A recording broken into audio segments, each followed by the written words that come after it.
आजच्या कार्यक्रमाचे अध्यक्ष आपले माजी आमदार पोपटराव गावडे, प्रांत जिल्ह्याचे अध्यक्ष प्रदीप गारटकरजी, सुरेश घुले, रमेश थोरात, राजेंद्र नागवडे, रवी बापू काळे, दादा पाटील फराटे, दिलीप वालेकर, सुधीर फराटे, शरद कालेवार, केशरताई पवार, स्वप्नील ढमढरे, बाबासाहेब फराटे, ऋतिका जांभरे, उमेश पाटील, निखिल तांबे, वैशाली नागोडे, राजेंद्र कोरेकर, मोनिका हरगुडे, आबासाहेब पाचुनकर, समीक्षा फराटे सरपंच, सचिन घोटकुले, तज्ञिका कर्डिले, कुंडलिक शितोळे, अमित गव्हाणे, एजाज बागवान, बाळासाहेब पटतरे, राजेंद्र गव्हाणे, शशिकांत दसगुडे, श्रीनिवास गाडगे, पुंडलिक पाटील, राजेंद्र जगदाळे, आरतीताई भुजबळ, वीरधवल जगदाळे, सोपनराव गवारे, दादा पाटील धावटे, विक्की लोखंडे, शांताराम कटके, शुभम कोमणे, अर्चना कटके, नंदू पवार, अशोक कळतकर, शिवाजी दरेकर, संतोष शितोळे, दादासाहेब लोखंडे, यशवंत डबडरे, कुसुम मांढरे, अमोल वरपे, सुदर्शन जगदाळे, सर्व माझ्या शिरूर परिसरातील, मांडवगण परिसरातील, पंचक्रोशीतील जमलेले बंधू भगिनी, कार्यकर्ते, सर्व आजी माजी पदाधिकारी, पत्रकार मित्र, ज्यांच्या पक्षप्रवेशाच्या निमित्तानं आज मी तारीख दिलेली होती. मित्रांनो, थोडं 2 दिवस झाले माझा जरा घसातनं मला व्हायरल इन्फेक्शन झालेलं असल्यामुळं माझा नेहमीसारखा आवाज येणार नाही, त्याबद्दल मी दिलगिरी व्यक्त करतो. आज मधल्या काळामध्ये दादा पाटील फराटे, सुधीर फराटे, बाबासाहेब फराटे, त्याच्यामध्ये राजेंद्र कोरेकर, ह्या सगळ्या सहकारी मित्रांनी राष्ट्रवादी काँग्रेस पक्षामध्ये प्रवेश केला आणि त्याच वेळेस मी त्यांना सांगितलेलं होतं की एक तारीख मी देईन, मांडवगण फराट्याच्या परिसरामध्ये आपण एक कार्यक्रम घ्यावा, आणि ती तारीख आज ठरली. हा कार्यक्रम झाल्यानंतर मी, पोपटराव गावडे, आम्ही सगळेजण मंचरला आज बरेच कार्यक्रम आहेत आणि तिथे एक सभा करून मी मुंबईला जाणार आहे. थोडं सकाळची वेळ दिलेली असल्यामुळं सकाळी आल्यावर थोडी आपली अडचण झाली, हे जे मला जाणीव आहे, परंतु कामाचा व्याप असल्यामुळं वेळा ॲडजस्ट कराव्या लागतात. कधी काळी सकाळी लवकर उठून पण सभेला त्या ठिकाणी यावं लागतं. मी मध्ये दादा पाटील फराटे, सुधीर फराटे, बाबासाहेब, राजेंद्र या सगळ्यांचं स्वागत केलंच, परंतु आज बाकीचे जे काही कार्यकर्ते आहेत त्यांची इच्छा होती की तिथं जाऊन त्यांचंही स्वागत करावं, आणि म्हणून आज वेगवेगळ्या गावातले, मग बिंटू बनकर असतील, सिद्धार्थ कदम असतील, दत्तात्रय गदादे, उज्ज्वलाताई शेलार, दादा पाटील धावटे, लक्ष्मणराव वाळके, हनुमंतराव पवार, शरद गायकवाड, मीनाक्षी फराटे, सुवर्णा फराटे, अमोल शितोळे, संजय फराटे, महादेव फराटे, कमलताई कोकडे, कविताताई बिडकर, ज्योतिताई जाधव, अमोल जगताप, बाळासाहेब कोळपे, असे असंख्य सहकारी मित्रांनी, मग ते माझ्या नावऱ्याचे असतील, नागरगावचे असतील, पिंपळसुट्टीचे असतील, अंधळगावचे असतील, आपल्या इकडचं शेवटचं गाव तांदळीचे असतील, वडगाव रसाईचे असतील, सिरसगाव काट्याचे असतील, आणि शिरूर पंचक्रोशीतील अनेक कार्यकर्त्यांनी आज राष्ट्रवादी काँग्रेस पक्षामध्ये प्रवेश केलेला आहे. मी त्यांचं देखील मनापासून स्वागत करतो. आणि मूळ असणारा राष्ट्रवादी काँग्रेस पक्ष आणि ह्यांची सगळ्यांची ताकद, ह्याच्यामध्ये निश्चितपणे आपल्याला उद्याच्या काळामध्ये राष्ट्रवादी काँग्रेसमय वातावरण आपल्या शिरूर तालुक्यामध्ये होण्याच्या करता मदत झाल्याशिवाय राहणार नाही, अशा प्रकारचा विश्वास देखील व्यक्त करतो. आता तुमच्या सगळ्यांच्या साक्षीनं जिनं आरोग्य विभागामध्ये उच्च शिक्षण BJ मेडिकल कॉलेजला घेतलं, ससूनला घेतलं, आणि ती आपली संध्या दत्तात्रय लोंढे ही जी प्रयोगशाळा सहाय्यक अधिकारी म्हणून निवड झालेली आहे आणि ती आता सेवेमध्ये देखील रुजू झालेली आहे.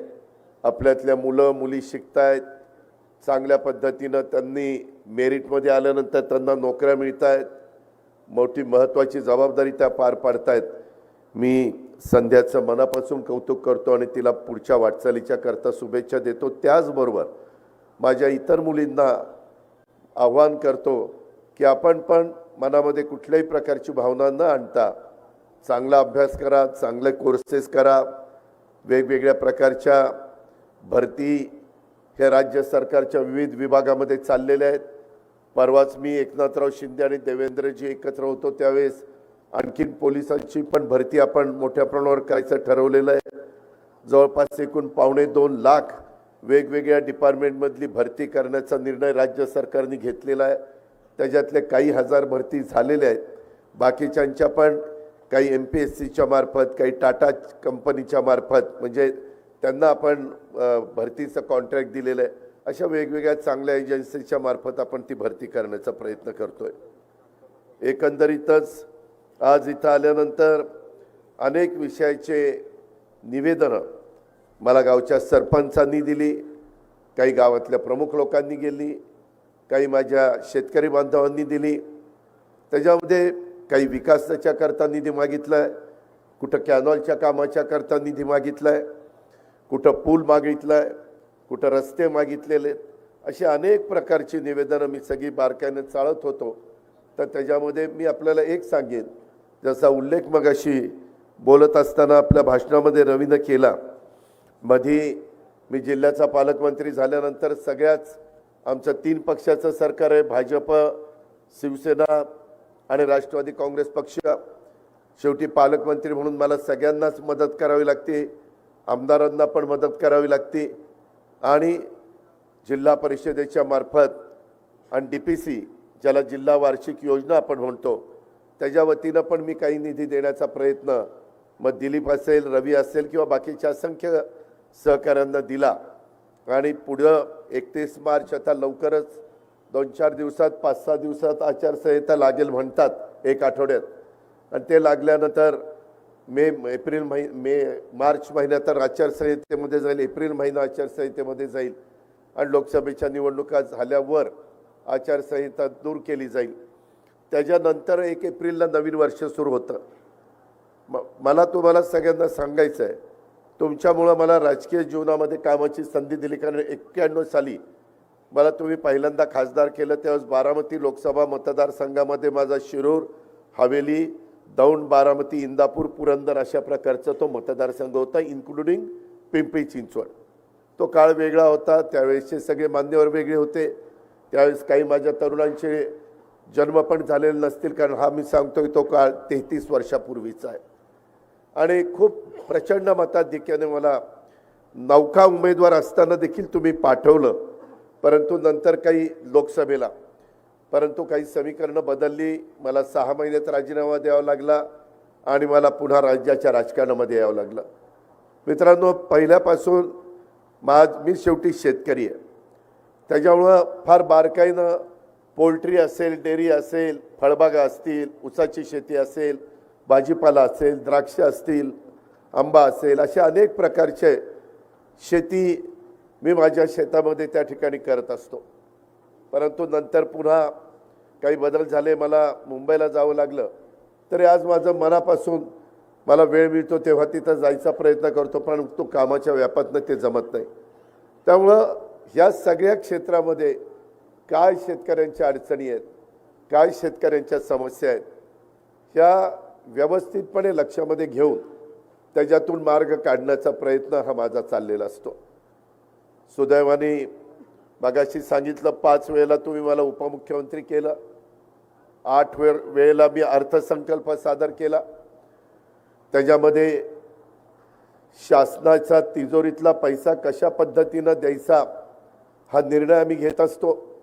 हा निर्णय घेत असताना समाजातल्या सर्व घटकाला न्याय कसा देता येईल, त्याच्यामध्ये जसं 18 पगड जातीला बरोबर घेऊन हिंदवी स्वराज्याची स्थापना छत्रपती शिवाजी महाराजांनी केली आणि त्यांचा आदर्श डोळ्यासमोर ठेवून एकनाथराव, मी आणि देवेंद्रजी आम्ही सगळेजण काम करतोय. ठीक आहे, आम्ही वेगवेगळ्या काळामध्ये वेगवेगळ्या निवडणुका एकमेकाच्या विरोधामध्ये लढलो असो, ते मी मान्य करीन. परंतु मित्रांनो, साधारण त्या वेळेसची परिस्थिती बघून निर्णय घ्यावे लागतात. आपल्या इथं पण वडीलधाऱ्यांनी तशाच पद्धतीचे निर्णय तुम्ही गेल्या 40, 50, 60 वर्षाचा जसं आमचे पोपटराव गावडे म्हणाले 62 साली ते जिल्हा परिषद पंचायत समितीच्या निवडणुकीमध्ये लढले.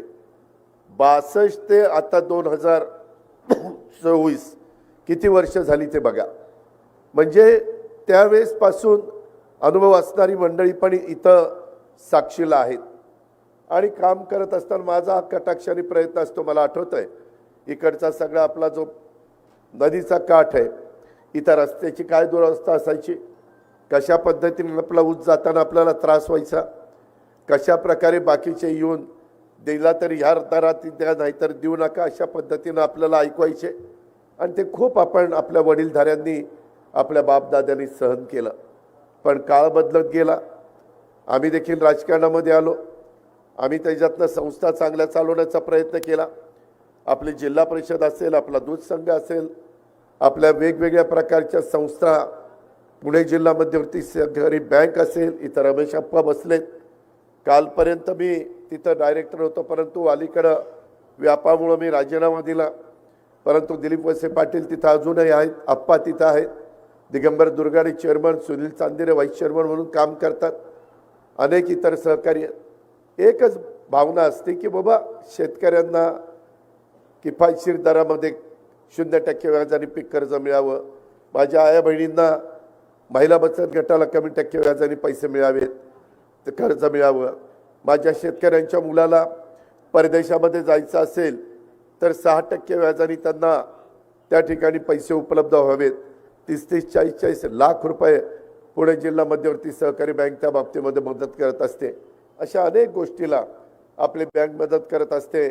मी जरी बोर्डात नसलो तरी बारकाईनं आर्थिक संस्था जसं एखाद्या भागामध्ये आता इथं स्वतः श्रीगोंदा कारखान्याचे चेअरमन म्हणजे आपल्या शिवाजीराव नागोडे बाप्पूंचं नाव दिलेलं आहे त्या कारखान्याला, त्याचे राजेंद्र नागोडे इथं आहेत, त्यांनाही माहिती आहे, बाकीच्याही काही सहकाऱ्यांना माहिती आहे.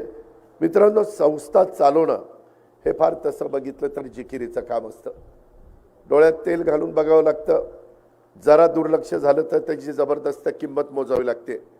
मागं आत्ता असणारे इथे आमदार, आत्ता बँकेचे ते चेअरमन नाही तर रवीला मला वाटतं चेअरमन केलं आहे, परंतु त्याच्या संदर्भामध्ये आपल्याला राजला चेअरमन केलं आहे. त्याच्यामध्ये माझ्या माहितीप्रमाणे मी त्याला म्हणालो होतो, अरे अजून त्या मुलाचं लग्न झालं नाही, इतक्या नवख्या मुलाला चेअरमन कशाला करतो. नाही म्हणले दादा राहू द्या. म्हणलं मग चांगला सुस्थितीतला तरी कारखाना त्याच्या हातात द्यायचा. कारखाना अडचणीतला चेअरमन मुलाला केलं, बाकीच्या सहकाऱ्यांना बाजूला ठेवलं आणि जे लक्ष द्यायला पाहिजे ते लक्ष दिलं नाही. आज तर मला घोडगंगा सहकारी साखर कारखान्याच्या कामगारांचं थकीत बिल. मित्रांनो, मला आठवतंय मी ज्यावेळेस तुमच्याकडं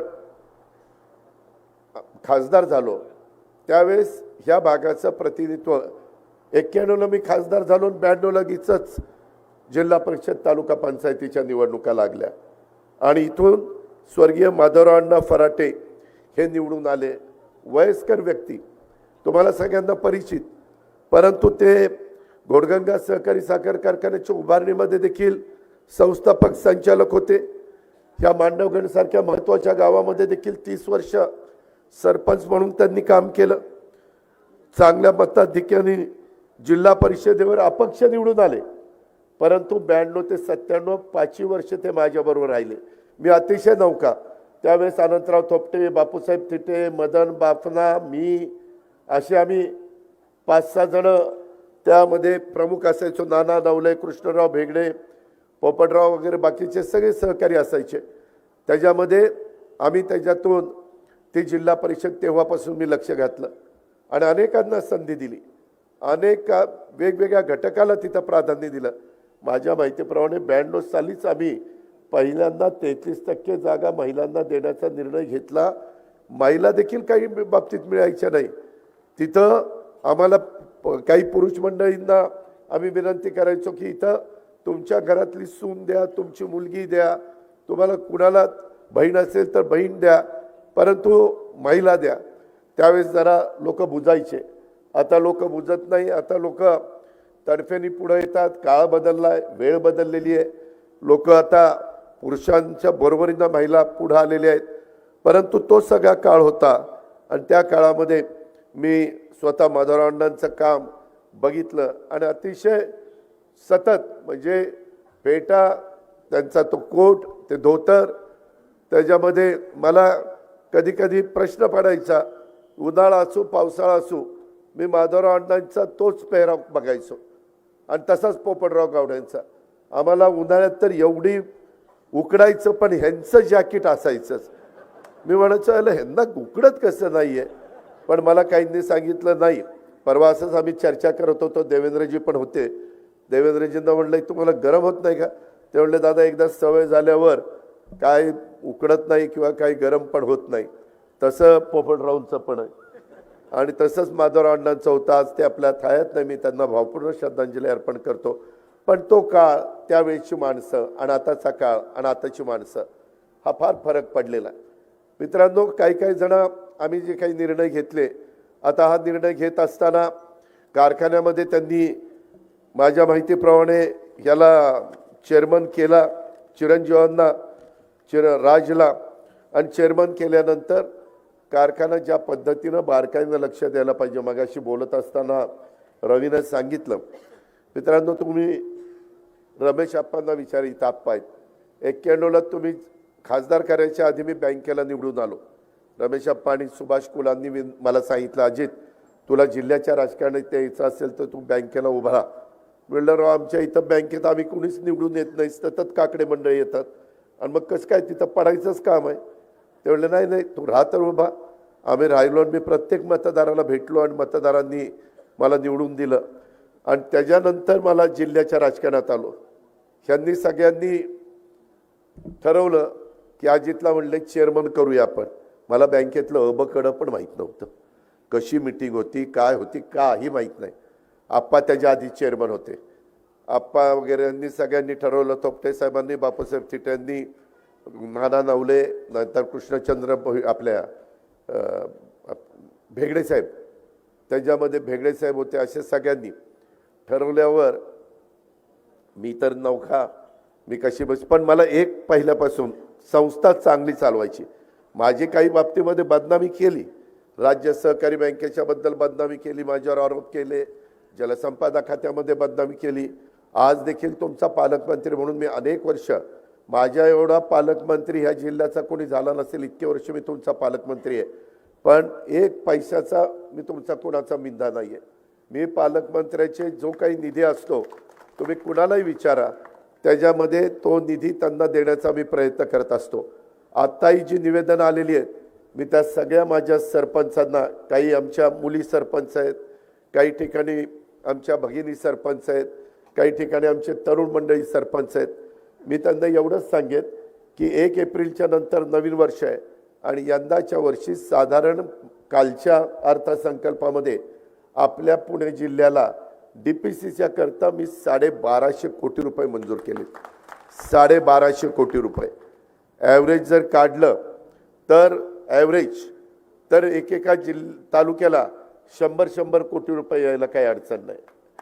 शहरी भागामध्ये पुणे महानगरपालिका, पिंपरी चिंचवड महानगरपालिकेचा निधी असतो, त्यांचं बजेट मोठं आहे, त्याच्यामुळं त्यांना फार DPCचा पैसा लागतो थोडाफार, परंतु ग्रामीण भागा एवढा लागत नाही. ग्रामीण भागातले प्रश्न अनेक आहेत, अडचणी अनेक आहेत, रस्ते करायचे आहेत, समस्या अनेक आहेत.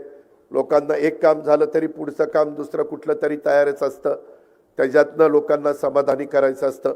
आणि त्याच्यामुळं हे नवीन वर्ष सुरू झाल्यावर, आचारसंहिता संपल्यावर मी याच्यामध्ये जिथं कुठं मदत करायची असेल तिथं मदत करण्याच्या करता पुढाकार घेईन. माझी विनंती आहे, मी महायुतीच्या सरकारमधला एक घटक म्हणून तुमच्या पुढं काम करतोय. माझी एवढीच अपेक्षा आहे की उद्याच्या लोकसभेच्या निवडणुकीच्या निमित्तानं आम्ही महायुतीचा उमेदवार देणार आहे.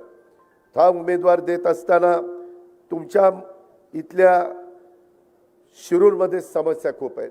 एक तर आपली इंडस्ट्री MIDC आहे, MIDCमध्ये देखील वेगवेगळ्या प्रकारचे प्रश्न असतात. आपल्या इथं जी नदी गेलेली आहे त्या नदीला पाण्याच्या समस्या आहेत. त्याच्यामध्ये खरं तर परवाच तुम्हाला पेपरमध्ये तुम्ही वाचलं असेल, निरा डावा कालवा, निरा उजवा कालवा, चासकमान कालवा, घोड कालवा, कुकडी कालवा, त्याच्या संदर्भामध्ये पवना, या सगळ्या 7 धरणांची मी मीटिंग घेतली. यंदा दुष्काळी वर्ष आहे, तरी देखील पाण्याचं काटकसरीनं नियोजन करून कसं पाणी देता येईल हा प्रयत्न मी केला. मित्रांनो, पाठीमागच्या काळामध्ये आम्ही ज्यावेळेस सरकारमध्ये नसतो त्यावेळेस अडचणी येतात. आत्ता पण मला श्रीनिवास घाडगे सांगत होते की दादा असं असं पाणी आम्हाला द्या. मी ताबडतोब त्या अधिकाऱ्याला फोन लावला. अधिकारी मला भेटला नाही आत्ता. मी नंतर त्याला पुन्हा माझी सभा झाल्यानंतर बोलणार आहे. त्या संदर्भात शेवटी पिकाला वेळच्या वेळेला पाणी मिळालं पाहिजे ह्याबद्दल दुमत असायचं कारण नाही. क्षेत्र प्रचंड वाढलं. आता मी हेलिकॉप्टरनी आलो तर पूर्वी मगरपट्टा, अमानोरा वगैरे तिथं ऊस असायचा, आता तिथं सगळं नागरीकरण झालं. पुढं आपण आल्यानंतर साधारण थेऊरच्या पासून पुढं आपल्याला जरा ऊस पाहायला मिळतो आणि पुढं आल्यावर दौंड तालुका आणि शिरूर तालुक्यामध्ये प्रचंड आज ऊस त्या ठिकाणी वरनं पाहायला मिळतो. कारखाना तर बंद, कसं काय होणार? परंतु सुदैवाने आपल्या ओळखीच्यांचे आजूबाजूला कारखाने, त्याच्यामध्ये त्यांनाही आपण सांगू शकतो की बाबा वेळेत ऊस त्या ठिकाणी घेऊन जावा. त्यांचाही घास तसा बघितलं तर फार मोठा झाला आहे. आत्ताच इथं दौंड शुगरचे वीर धवल जगदाळे ते म्हणले की दादा शिरूर तालुक्यातला ह्या सगळ्या परिसरातला जवळपास 2-1 लाख टन ऊस हा दौंड कारखाना घेऊन गेलेला आहे. अजूनही त्यांची घेऊन जायची तयारी आहे. बाकीचे पण कारखाने इथं आहेत. पण शेवटी आपला स्वतःचा कष्टाने पिकवलेला ऊस हा आपल्या कारखान्याला जायच्या ऐवजी दुसऱ्या कारखान्याला जातो. ठीक आहे, ते काटा व्यवस्थित करतायत, पेमेंट करतायत. माझी तुम्हाला विनंती आहे की कुठल्याही कारखान्याला ऊस जात असताना काटा बरोबर आहे का बघा. आपल्या इथं खाजगी देखील चेक करा. खाजगी काट्यावर ऊस आपला समजा 10 टन ट्रेलर भरला किंवा डबल ट्रेलर दोन्ही मिळून 18 टन भरला तर तिथंही 18 टन बसतोय का आणखीन काही होतंय? कारण आपला ऊस आहे, त्याचं वजन पण व्यवस्थित झालं पाहिजे आणि त्याचं पेमेंट पण व्यवस्थित झालं पाहिजे. हा कटाक्षाने माझ्यासारख्या कार्यकर्त्याचा प्रयत्न असतो. मित्रांनो, आता मला पत्र दिलंय घोडगंगा सहकारी साखर कारखान्याचं कामगारांचं थकीत रक्कम 16 महिन्याचा कामगारांचा थकीत पगार देण्याबाबत. त्या संदर्भामध्ये खरं तर पैसे द्यायला पाहिजे. मला ज्यावेळेस लक्षात आलं त्यावेळेस मी ताबडतोब त्याची मीटिंग लावली होती. स्टेजवरचे पण काय दादा पाटील तुम्ही पण त्या मीटिंगला होता. मी साखर आयुक्त कार्यालयामध्ये मीटिंग लावली. मी अर्थमंत्री, दिलीप वळसे पाटील सहकार मंत्री, हे बाकीचे सगळे सहकारी, त्याच्यामध्ये चेअरमन होते, MSC बँकेचा चेअरमनला बोलवलं, साखर आयुक्ताला बोलवलं, त्याच्यामध्ये कारखान्याचे चेअरमन, व्हाईस चेअरमन, संचालक बोर्डाला बोलवलं, इतर पण काही सहकारी ज्यांना कामगार प्रतिनिधी पण सगळ्यांना बोलवलं. मार्ग कसा काढायचा तर मी तिथं मार्ग काढला की अनासकर म्हणले दादा आम्ही कर्ज कारखाना चालवायला देऊ शकतो, आम्ही कामगारांचं बिलं द्यायचं आमचं काम नाही आहे, आमचे बिलं दिल्यावर पैसे येणार कसे? म्हणलं जरी काही असलं तरी आता मी तुम्हाला अर्थमंत्री म्हणून सांगतो, तुम्ही 1 महिन्याचा पगार कारखाना पहिला द्या आणि इथनं पुढं वेळच्या वेळेला पगार आपण करू आणि पुढचे पगार कारखाना सुरू झाला की त्या महिन्याचा पगार अधिक मागच्या महिन्यातला 1 पगार जे थकलेले आहेत त्याच्यातला, असं करून थोडंसं पुढं जाऊ. कारण मी पण माझ्या भागामध्ये अशा अडचणीमध्ये असणारे कारखाने बाहेर काढलेले आहेत. सोमेश्वर सहकारी साखर कारखाना एकेकाळी असाच अडचणीत आला, परंतु मी माझं सर्वस्व पणाला लावलं आणि मगाशी रवी किंवा बाकीच्यांनी सांगितलं. मित्रांनो, मी थोडंसं सरळ मार्गी असलो, कडक असलो तरी शब्दाचा पक्का आहे आणि काम करून देणारा माणूस आहे. मला उगीच बघू, ये आज, ये उद्या, करू ना, भेट मुंबईला, भेट बारामतीला, भेट पुण्याला, कशा करता हेलपाटे लावायचे? होत असेल तर लगेचच काम झालं पाहिजे, नसेल होत तर तसं सांगितलं पाहिजे. आणि त्याकरता तिथं काही आमचं मिटलं नाही, तिथं टोकाची भूमिका काहींनी घेतली. मी गायावाया करत होतो, बाबांनो परत परत ही संधी येणार नाही, तुम्ही माझं ऐका, परंतु ऐकलं, काही गेलं नाही आणि कारखान्याचं जे काही व्हायचं ते झालेलं आहे. आता पण मी आपल्याला सांगतो, ह्याच्या संदर्भात आत्ता 21चं बोर्ड आहे, त्याच्यात दादा पाटील एका बाजूला आहे आणि 20 एका बाजूला आहे. त्याच्यातले 20 मधले पण आता काही जरा हालचाल करायला लागलेले आहेत की काय करावं काय नाही. मी सभासदांनो, आपण त्यांना अजून एक संधी देऊ. माझी त्यांना विनंती आहे की तुम्हाला जमत असेल तर करा, नसेल जमत तर सरळ सांगा ना की बाबा आम्हाला जमत नाही. आपण तिथं प्रशासक आणायचं असेल तर प्रशासक आणू शकतो, आपण तिथं चेअरमन बदलायचं असेल तर चेअरमन बदलू शकतो. ह्या संदर्भामध्ये अशा प्रकारची कारखानदारी कधी अडचण येते, केव्हा येते? दुष्काळ पडल्यानंतर, ऊसच नसल्यानंतर, क्रशिंग नाही झालं म्हणून अडचण येते, ते तोटा होतो. आपलं सगळी परिस्थिती पोषक आहे, अनुकूल आहे, आपल्याला प्रतिकूल परिस्थिती नाही आहे. ऊस प्रचंड आहे, आपल्या इथं जवळचा ऊस आहे, जेवढा गळीताला पाहिजे तेवढा त्याच्यापेक्षा जास्त आहे. फक्त काटकसरीनं व्यवस्थितपणे तिथं कारखाना चालला पाहिजे. साखर विक्री चांगल्या दरात गेली पाहिजे. कोजन सरकारच घेतं, तिथं काही प्रश्न नाही. कोजनचे पैसे वेळेत द्यायची जबाबदारी माझी राहील. त्याच्या संदर्भामध्ये डिस्लरीच्या बद्दल देखील आपल्याला जे काही प्रॉडक्ट तयार होईल त्यालाही चांगला दर पाहिजे आणि जेवढं गरजेचे तेवढा स्टाफ आणि स्टाफनी पण इमाने इतबारे आत काम केलं पाहिजे. असं केल्यानंतर हा कारखाना बाहेर त्या ठिकाणी येऊ शकतो. पण त्याकरता तुमच्या सगळ्यांचं सहकार्य पाहिजे. मीच ह्याच भागामध्ये येऊन काय सभा घेतल्या आणि काय केलं ते माझं मला माहिती आहे आणि तेव्हा तुम्ही माझं ऐकलं. परंतु त्यावेळेस आत्ताचा इथला आमदार असा काहीतरी वेडवाकडं वागेल हे काय माझ्या स्वप्नात देखील नव्हतं आणि ते तर घडलेलं आहे. आज त्याला काय वाटतं म्हणजे मला माहिती नाही, परंतु मित्रांनो, तुम्ही मनामध्ये आता वेगळी भावना आणू नका. आता सरळ फाटी पडलेली आहे. आपण इकडच्या फाटीला आहे, ते तिकडच्या फाटीला आहे. त्याच्यामुळं काही जण म्हणतात आयला ही कधीतरी एकत्र येतील का रे, ही ह्यांनीच आमचं निम्मगार होतंय सारखं. आणि मग हळूच दबकत मला वाटतं दादा काही होईल का, पुढं काहीतरी होईल. म्हणजे अजूनही लोकांच्या मनामध्ये तशा प्रकारची शंका आहे. मित्रांनो, मी आपल्याला स्पष्ट सांगतो, ह्या सगळ्याच्या बाबतीमध्ये मागं मीच तुमच्याकडं डॉक्टर अमोल कोल्हेंना मतदान करा अशा प्रकारची विनंती करायला यायचो.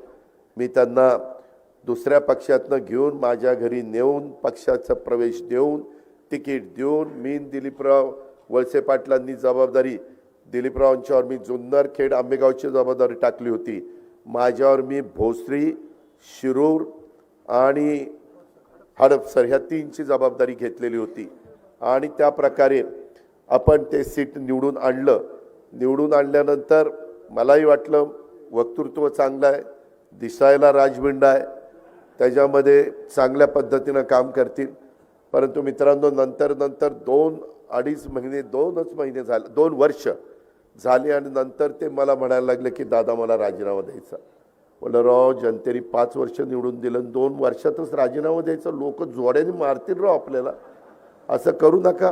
काय अडचण काय नाही, मी कलावंत आहे दादा, माझ्या वेगवेगळ्या प्रकारचे नाटक असतात, चित्रपट असतात, त्याच्यावर परिणाम होतोय दादा. आणि मी मित्रांनो, मी खोटं बोलणार नाही, मी तोंडावर असं समोरासमोर करीन. मी म्हणलं तसं करू नका, दिसायला खराब दिसतंय. आता ते म्हणले मी सेलिब्रिटी आहे, ह्या लोकांना वाटतं रोज मी तिकडं मतदारसंघात यावं, कसं शक्य आहे, मला माझी मालिका असते, मग मला त्या ठिकाणी काम करावं लागतं, मग ते कोण बघणार. माझ्या व्यवसायावर परिणाम झाला, माझ्या व्यवसायावर परिणाम झाला असं त्यांचे शब्द होते. मी तरी त्यांना म्हणालो, बाकीचे सगळे म्हणायचे अजित तूच आणलंय त्यांना, आता तूच त्यांना समजून सांग. मित्रांनो, असं कसं करत ते तर मागाशी कोणतरी म्हणलं की सुरुवातीच्या 4 वर्षामध्ये किती आले काय आले. खरं त्यांचा राजकारण हा पिंडच नाही आहे. आम्ही राजकारणी लोक काय करतो, एखादा उमेदवार आम्हाला पराभूत करता येत नसेल तर मग सेलिब्रिटी काढायची. खोटं नाही सांगत. तुम्ही देशात बघा, आता काही ठिकाणी हेमा मालिनी उभे राहतात की नाही, निवडून येतात. काही ठिकाणी सनी देओल उभा राहतो, धर्मेंद्र उभा राहतो, गोविंदा उभा राहतो. काय ह्यांचा राजकारणाशी संबंध आहे? राजेश खन्ना, शत्रुघ्न सिन्हा, किती नावं देऊ? एवढे नटी पण उभे राहते, नट पण उभे राहतात. आणि का एकदा मला वाटतं अमिताभ बच्चनला पण उभं केलं होतं आणि निवडून आले होते. आणि मग नंतर म्हणले नाही राव, हे आपलं काम नाही, राजीनामा दिलं सोडून. मित्रांनो, शेवटी त्यांना त्या भागातली विकासाची कामं करायला आवड आहे का?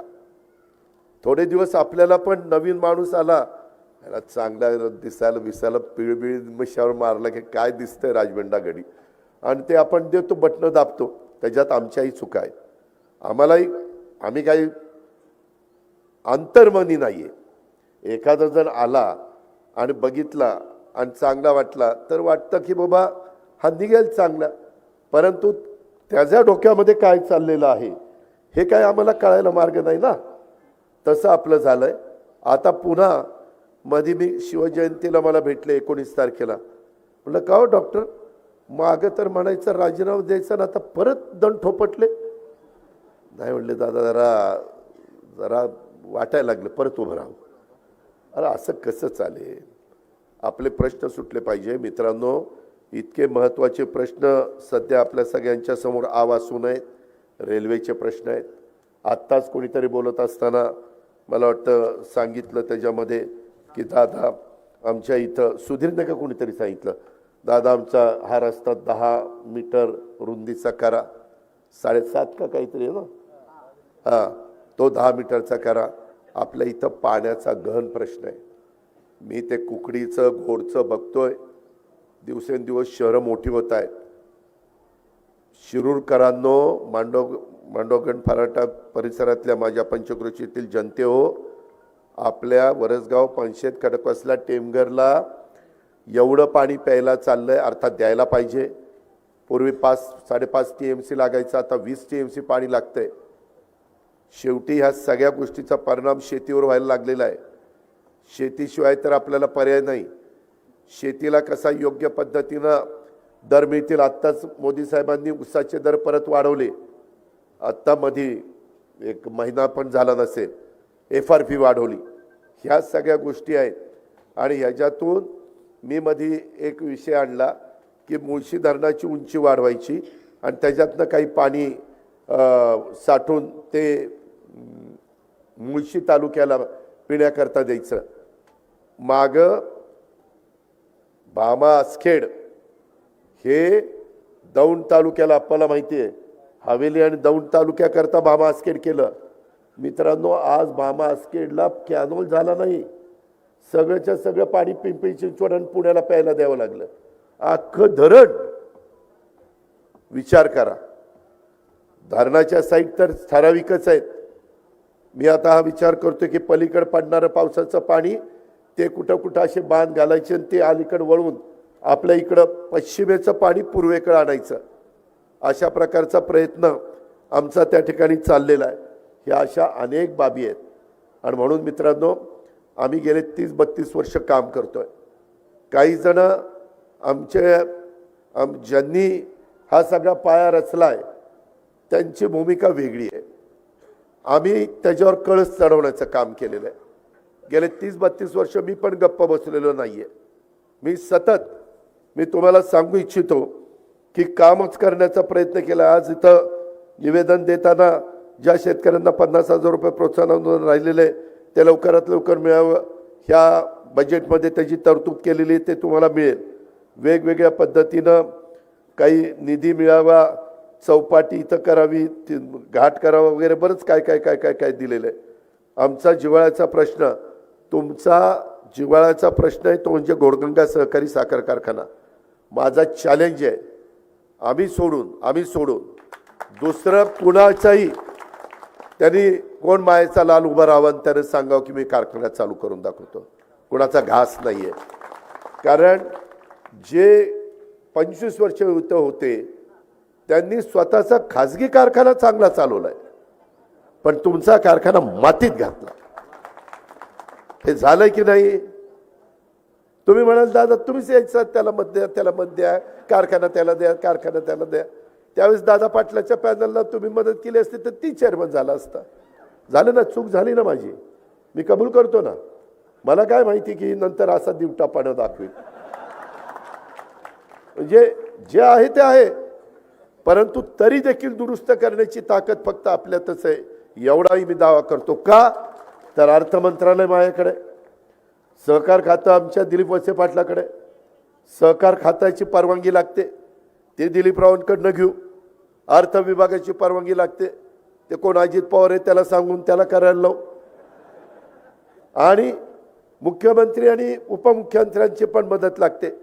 शेवटी विकास कामाला एकनाथराव शिंदे देवेंद्र फडणवीस कधी विरोध करतच नाही, ते मदतच करत असतात. आज देखील अनेक कारखान्यांना आम्ही तशा पद्धतीनं मदत केलेली आहे. ही बाब देखील आपण लक्षामध्ये घ्या. आणि म्हणून जसं हे कारखान्याचं सांगतोय तसं लोकसभेच्या पण अजून जागा वाटप आमच्या महायुतीच्या झाले नाही, लवकरच होतील. परंतु मित्रांनो, त्या जागा वाटप झाल्यानंतर मी माणसातला माणूस लोकसभेचा उमेदवार म्हणून महायुतीचा मुख्यमंत्री उपमुख्यमंत्र्यांच्या चर्चा करून त्या ठिकाणी देईल. त्यावेळेस मात्र तुम्ही सगळ्यांनी एका जीवानी त्याच्या पाठीशी उभं राहिलं पाहिजे, अशी माझी शिरूरकरांना आग्रहाची त्या ठिकाणी विनंती आहे. आणि आम्ही अनेक महत्त्वाच्या बाबी त्या बाबतीमध्ये करतोय. मी यंदाचा अर्थसंकल्प सादर करत असताना छत्रपती संभाजी महाराजांचं स्मारक माझ्या खूप दिवस मनात होतं. आपलं वडू आणि तुळापूर इथं चांगलं स्मारक करायचं. 350 कोटी रुपये मंजूर केले. कशाला म्हणतात 350? मागं काही जण जिल्हा परिषदेमध्ये थोडाफार खर्च करायचे, पण ते तेवढ्या पुरतं असायचं. आता इतकं सुंदर ते केलेलं आहे की पुढं पिढ्यानपिढ्या छत्रपती संभाजी महाराजांचा आदर्श, त्यांचा इतिहास, हा जाज्वल्य पद्धतीचा इतिहास, शौर्याचा इतिहास हा आमच्या तरुण पिढीच्या समोर राहिला पाहिजे. तिथं घाट पण, तिथं आपलं संगम आहे, त्या संगमावर पण खूप चांगल्या पद्धतीने घाट वगैरे केलेला आहे. परवा कुणी आला असेल तर त्यांनी तो प्लॅन बघितला असेल. मी परवाच बारामतीला बोलताना बोललो, करायचं तर नंबर 1चंच काम करायचं, नाही तर त्या भानगडीतच पडायचं नाही. अशा पद्धतीनं आपण तुळापूरला आणि वडूला महाराजांची एक भव्य दिव्य स्मारक करतोय. लहुजी वस्ताद साळवे स्मारक, ह्याला पैसे कोणी देत नव्हतं. मित्रांनो, मी 86 कोटी रुपये बजेटमध्ये तरतूद केली आणि तिथली जागा 5-5.5 एकर घेतली. आणि आता तिथं परवा मुख्यमंत्र्यांनी आम्ही भूमिपूजन केलं. आता त्या स्मारकाचं काम सुरू झालं. एकदम चांगलं देखणं स्मारक, म्हणजे खरोखरीच क्रांतीवीर लहुजी वस्ताद साळवे यांच्या नावाला साजेसं पद्धतीचं स्मारक आपण करतोय. मित्रांनो, आता बरेच दिवस मातंग समाज मला सांगायचं की दादा ते बार्टी, सारथी, महाज्योती या वेगवेगळ्यामध्ये जी काही मदत वेगवेगळ्या घटकाला होती त्याच्यात आमच्यावर अन्याय होतो, आमच्याकरता वेगळं काहीतरी आरटी काढा. मी यावेळी जाहीर केलं आणि त्यांच्याकरता आरटी काढलं. आता मातंग समाजाच्या माझ्या मुलांना मुलींना त्याचा फायदा झाल्याशिवाय राहणार नाही. फार समाज त्याच्यामध्ये समाधानी आहे. ते शेवटी पद सत्ता कशाला पाहिजे? मिरवायला नाही. लोकांचेही प्रश्न सुटले पाहिजेत, आया बहिणींचेही प्रश्न सुटले पाहिजेत. त्या पद्धतीनं आम्ही त्या ठिकाणी चाललोय. मला मधी राजगड आहे ना आपला किल्ला, त्याच्या पायथ्याशी कोणी सांगितलं सईबाईंचं तिथं स्मृतीस्थळ आहे. आम्ही तिथं खोदाई सुरू केली. तिथं पालखुर्द म्हणून वेला तालुक्यामध्ये गाव आहे, तिथं ते सगळं सापडलं. तिथं 30 कोटी रुपयाचा आपण आराखडा तयार केलेला आहे आणि राजमाता सईबाईंच्या नावाला साजेसं काम आपण करतोय. राजगुरुनगर सुतात्मा शिवराम हरी राजगुरू यांचा देखील स्मारक आपण करतोय. 102 कोटी रुपये आपण खर्च करतोय. महात्मा फुले वाडा आणि क्रांती ज्योती सावित्रीबाई फुले स्मारक हे पण आपण काम हातामध्ये घेतलेलं आहे. संत जगनाडे महाराज समाधी स्थळ सदुंबरेला मावळ तालुक्यात आपण करतोय. आमच्या इंदापूर तालुक्यात मालोजीराजे भोसले यांची गडी आणि दर्गा परिसर तोच 40 कोटीचा आपण डेव्हलप करतोय. ज्योतिबा देवस्थान, एकविरा देवी असंही आपण करतोय. अष्टविनायकाला पण जिथं कुठं मदत पाहिजे तिथं मदत करण्याची माझी आणि आमच्या सरकारची भूमिका आहे. छत्रपती शिवाजी महाराजांच्या शौर्याचे साक्षीदार असलेल्या महाराष्ट्रातील 11 गड किल्ल्यांच्या जागतिक वारसा स्थळाचा दर्जा देण्याचं काम देखील आपण केलेलं आहे. पुण्याला जाताना ट्रॅफिकची कोंडी होते, म्हणजे माणूस इथनं वाघोलीपर्यंत जोरात जातोय आणि वाघोली ते पुण्यात जाता जाता पार म्हणजे एखाद्याचा पूर्णपणे वैतागून जातोय. अक्षरशः त्याची सहनशीलता संपते आणि म्हणून 10,000 कोटी रुपये ह्या मार्गाकरता आपण जमीन घ्यायला दिलेले आहेत. आता त्या जमिनी घेऊन झालेले आहेत. आता तिथं रस्त्याचं काम त्या बाबतीमध्ये सुरू होईल. रेल्वे प्रकल्प पण आपण करतोय. कल्याण, मुरबाड, पुणे, नाशिक, सोलापूर, तुळजापूर, धाराशिव अशा पद्धतीने पुणे लोणावळा पण आपण त्या बाबतीमध्ये रेल्वे प्रकल्पाचं काम करतोय. अशा खूप गोष्टी मित्रांनो आपल्या बाबतीमध्ये चाललेल्या आहेत आणि त्या करण्याच्या करता माझा सतत प्रयत्न आहे. तुम्ही कामाच्या बाबतीमध्ये कुठं काही काळजी करू नका. त्यामध्ये निश्चितपणे हे नवीन वर्ष आहे, त्याच्यात 2 महिने आचारसंहिता राहील लोकसभेची, 2 महिने राहील विधानसभेची. राहिलेल्या 8 महिन्यातच आपल्याला त्या वर्षीचा निधी हा नियोजनबद्ध पद्धतीनं खर्च करायचा आहे. माझी तुम्हालाही विनंती आहे, आम्ही ज्यावेळेस DPCचा पैसा देतो त्यावेळेस गावात त्याचं काम करताना काम दर्जेदार करा. हे मगाशी तुम्ही सांगितलं, बारामतीमध्ये मी खरोखरी सकाळी 6ला उठतो, 6ला बाहेर पडतो, 5ला उठून आणि कामं बघायला जातो. कशी कामं चाललीत, काय कामं चाललीत. कामं दर्जेदार झाली तर आपल्यालाही समाधान मिळतं आणि तालुक्याला पण वाटतं की खरंच बाबा आपला लोकप्रतिनिधी काम करतोय. ह्या गोष्टीची पण जाणीव आपण सगळ्यांनी ह्या निमित्तानं ठेवावी. आणि तसं बघितलं तर मगाशी दादा पाटलांनी सांगितलेली गोष्ट खरी आहे. दादा काय किंवा बाकीचे सगळे आमचे सहकारी काय, राजेंद्र असेल, सुधीर असेल किंवा बाबासाहेब असतील, बऱ्याच जणांची नावं घेता येतील. हे सगळे तसं आम्ही अनेक वर्ष एकमेकाला साथ दिलेली आहे. मधल्या काळामध्ये कुठं काही थोडंसं घडतं, परंतु त्याला जास्त महत्त्व न देता खऱ्या अर्थाने आपल्या सगळ्यांच्या समोर अनेक समस्या आहेत. परवा माझी आता नरेंद्र मोदींच्या बरोबर, अमित शहांच्या बरोबर चांगली ओळख झालेली आहे. आम्ही अनेकांना वेळेला कार्यक्रमाला एकत्र असतो, त्यावेळेस मी पण त्यांना एकनाथराव मी काही मुद्दे सांगत असतो की साहेब हा प्रश्न आहे, ह्याच्यामध्ये थोडंसं लक्ष देण्याची गरज आहे. आपल्या इथं जसं कांदा उत्पादक शेतकरी कांदा निर्यातीच्या बद्दल साहेब आता त्याच्यात आपल्याला निर्यातीला परवानगी दिली पाहिजे. कांदा उत्पादक शेतकऱ्याचं त्याच्यात नुकसान होतं आहे. मध्ये काही 1000 मेट्रिक टन कांदा निर्यात करायला परवानगी दिलेली आहे. असे अनेक प्रश्न. आता तुम्हाला लाईट व्यवस्थित मिळावी म्हणून आम्ही सोलरवरच तुम्हाला आता वीज देणार आहे. 8.5 लाख पंप आम्ही सोलरवर द्यायचा निर्णय घेतला आहे. काय होतं आहे, तुम्हाला दिवसा लाईट निम्मे दिवस मिळतील, रात्री निम्मे दिवस मिळते. आणि ते सगळं झालं की त्याच्यामध्ये आपल्याला अडचण काय येते की दिवसा लाईट सूर्य उगवला की तुमचा पंप चालू होणार, सूर्य मावळला की पंप बंद होणार. त्याच्यामुळं आपल्याला सोलरची लाईट परवडणारी आहे. लाईट बिल तर येणारच नाही, तो प्रश्न नाही. म्हणून आम्ही महाराष्ट्रामध्ये मोठ्या प्रमाणावर सोलर पॅनलचा कार्यक्रम हातामध्ये घेतला आहे आणि त्याचा लाभ जसं तुम्हाला होणार आहे तसे इंडस्ट्रीचे पण दर कमी व्हायला मदत होईल. कारण तुम्हाला सबसिडी देताना आम्ही इंडस्ट्रीचा दर समजा 6 रुपये असेल तर त्यांना 8 रुपये लावतो, 2 रुपये त्याच्यातनं घेतो आणि ते तुम्हाला सबसिडी म्हणून पास करतो, बाकीचं राज्य सरकार घालतं. अशा या सगळ्या गोष्टी आहेत. मित्रांनो, एकंदरीत ह्या सगळ्याचा विचार करून आपण त्याच्यामध्ये पुढं चाललेलो आहे.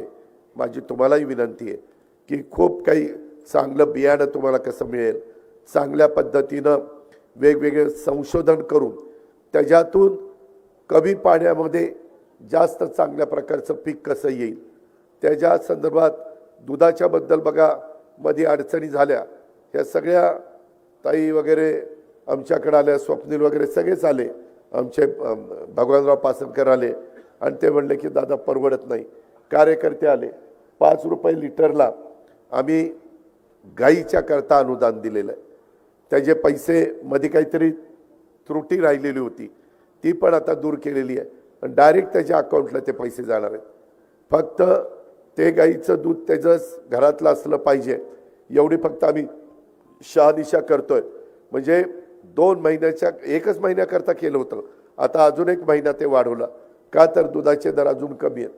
जिथं जिथं माझा शेतकरी अडचणी येईल, मध्ये धानाच्या उत्पादक शेतकऱ्याला तिकडं मदत केली, इकडं काही फळबागा अडचणीत आल्या, वादळी वारं आलं, गारपीट झाली, तिथं आम्ही शेतकऱ्याला मदत करतो. मदत पुनर्वसन खातं राष्ट्रवादी काँग्रेस पक्षाच्याकडेच आहे. अशा प्रकारे ज्या ज्या बाबतीमध्ये आपल्याला शेतकऱ्यांना मदत करणं गरजेचं आहे. आरोग्याच्या बाबतीत आम्ही खूप लक्ष घातलं आहे. आता तुमचा विमा आम्ही उतरवतो आणि 5 लाखापर्यंत तुमचा औषध पाण्याचा खर्च राज्य सरकार त्या विमा कंपनीच्या मार्फत करण्याचं काम करते. अशा खूप काही योजना आहेत. योजना तर इतक्या वेगवेगळ्या प्रकारच्या आहेत की त्या योजना माझ्या शेवटच्या माणसाच्यापर्यंत लाभ कसा मिळवून द्यायचा अशा प्रकारचा प्रयत्न आमचा आहे. मी पुन्हा सांगतो की उद्याच्या लोकसभेच्या निवडणुकीच्या निमित्तानं कदाचित डॉक्टर कोल्हे म्हणतील हा त्यावेळेस मी दादांना तसं म्हणलं होतं आणि त्याच्यामुळं दादांनी सांगितलेलं बरोबर आहे, पण आता मात्र मी काम करायचं ठरवलं. अजिबात नाही. आत्ता पण जोरात वेगवेगळ्या ठिकाणी त्यांना ज्या जागा लढवायच्यात ना तिथं 3-3, 4-4 दिवस ते प्रयोग त्यांचा चाललेला आहे. 3-3, 4-4 दिवस आणि त्याच्यातून एक वातावरण निर्मिती चाललेली आहे. मित्रांनो, ते तात्पुरती आहे. आपल्या तर महाराजांचा इतिहास वगैरे सगळ्या गोष्टी माहिती आहेत. आता मात्र तसं करून चालणार नाही. शेवटी मी आपल्याला जाता जाता मांडवगण फराट्याच्या माझ्या जनतेला, शिरूरकरांना सांगतो की आता देशाची हवा ही मोदींच्या बाजूची आहे. ही वस्तुस्थिती आहे. मोदी की गॅरंटी सतत ते सगळीकडे सांगतायत आणि अक्षरशः तुम्ही परवा पण 3 राज्य छत्तीसगड, राजस्थान, मध्य प्रदेश हे भारतीय जनता पक्षाकडे गेलेले आहेत. आम्ही NDA मध्ये आहोत. आमचा पक्ष वेगळा आहे, आमची विचारधारा वेगळी आहे. शाहू फुले आंबेडकर आणि शिवाजी महाराजांच्या विचारधारेने आम्ही पुढे चाललेलो आहे. आम्ही अल्पसंख्याक समाजाला पण मदत करतोय. कालच्या अर्थसंकल्पामध्ये तुम्ही काढून बघा की त्या विभागाला कसा निधी दिलेला आहे आणि तिथं पण शिक्षणाच्या करता इतर सवलती आम्ही देतोय. शेवटी समाजातला असा कुठलाही घटक राहता कामा नये. हे सरकार माझा विचार करत नाही. त्याकरता आपल्याला केंद्रात ज्यांचं सरकार येणार आहे त्यांच्या विचाराचा खासदार गेला तर आपल्याला कामं व्हायला मदत होणार आहे. विरोधी पक्षाचा खासदार गेला की नुसताच तलवार काढतो, नुसताच तिथं लढवत बसतोय, त्याचा काय उपयोग आहे? ते सरळ म्हणतात काय आमचं तिथं चालत नाही. आता परवा पण कुणीतरी मगाशी इथं काढलं, काल का परवा का नाही परवा मी काल अमरावतीला होतो, तर त्याच्यामध्ये मला कानात सांगितलं दादा निलेश लंकेच्या मतदारसंघामध्ये माझं संध्याकाळी नाटक आहे आणि मी त्यात जातो. तो उठला की अशोक पण उठला, पुढं अमोल मागा अशोक, निघाली जोड. म्हणलं अरे थांबा, कार्यक्रम होईपर्यंत थांबा. छत्रपती संभाजीराजांच्यामुळं तुम्हाला ओळख झालेली आहे आणि मध्येच सोडून जायचं आहे. परंतु आता काय करता, लोकशाही आहे. ज्याला बसायचं ते बसतो, ज्याला उठून जायचं ते उठून जातो. ह्या पद्धतीचं यांचं सगळं काम चाललेलं आहे. यांच्याकडनं अशोकला तर टोटली मदत तो आमदार असताना मीच केलेली आहे. हे त्यांनी कधी पण त्याला रात्री 12ला उठवलं तरी ती बावचळून म्हणा हा दादानी केली असंच म्हणेल, कारण मी केलेलीच आहे ना. त्यामुळं मी इथून पुढं पण तुम्हाला मदत करत राहील. तुम्ही काळजी करू नका. सुदैवाने अर्थ मंत्रालय आपल्याकडे आहे. तुम्ही फक्त एका जीवानी जशी 91 साली मला साथ दिली आणि त्याच्यानंतरच्याही काळामध्ये सातत्याने साथ देत आलेला आहे. मी आपल्या पुणे जिल्ह्याची कामं होण्याकरता मंत्रिमंडळामध्ये राज्याचा मदत करतोच, ते माझं कर्तव्य आहे. त्याकरता लोकांनी मला तिथं बसवलेलं आहे.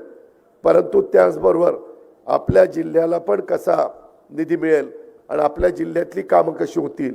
तुमच्या इथली पंचायत समिती घ्या, तुमच्या इथलं नगरपालिकेचं कार्यालय घ्या, तुमच्या इथं प्रशासकीय इमारत घ्या, कुठल्याही इमारती घ्या, ह्या सगळ्या माझ्या काळातच मी तुम्हाला करून दिलेल्या आहेत.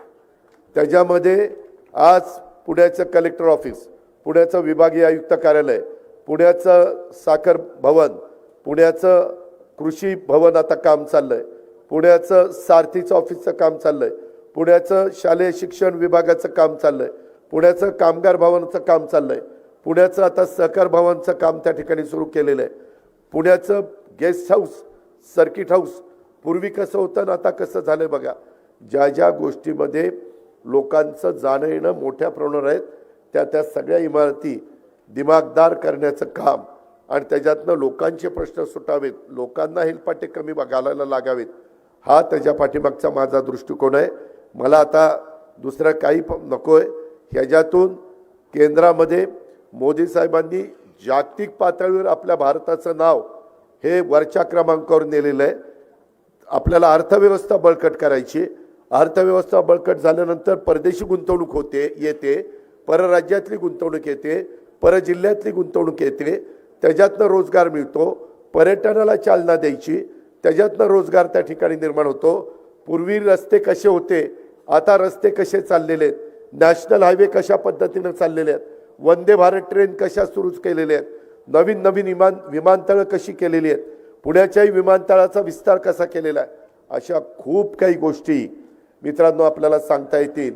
आणि आज देश पातळीवर मोदींच्या एवढी धमक असणारा दुसरा कुठला नेता पाहायला मिळत नाही. कुणी पण उठावं, अजित पवार तुम्ही चुकीचं सांगताय, हा नेता चांगलं चालवेल असं सांगा, नाव सांगा.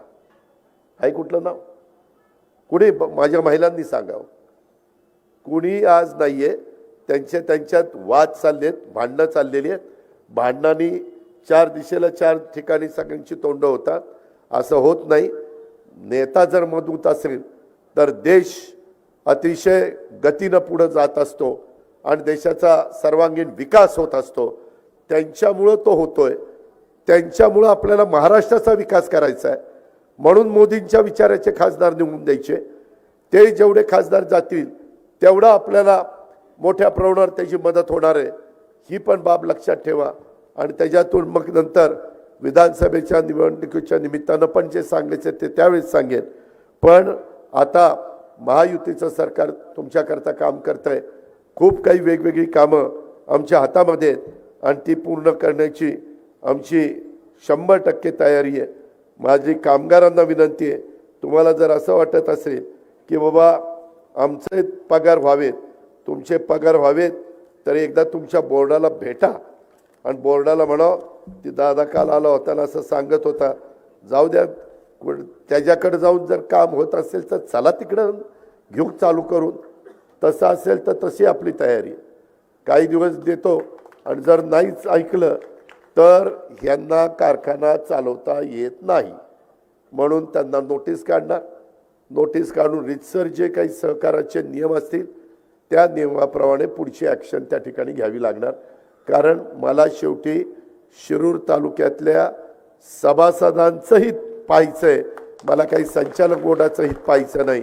ही बाब देखील तुम्ही सगळ्यांनी लक्षामध्ये ठेवा आणि त्या कामाला तुम्ही मला साथ द्या. लोकसभेला देखील तुम्ही महायुतीला साथ द्या. हीच आग्रहाची नम्रतेची कळकळीची विनंती करतो आणि आपल्या सगळ्यांची रजा घेतो. जय हिंद, जय महाराष्ट्र.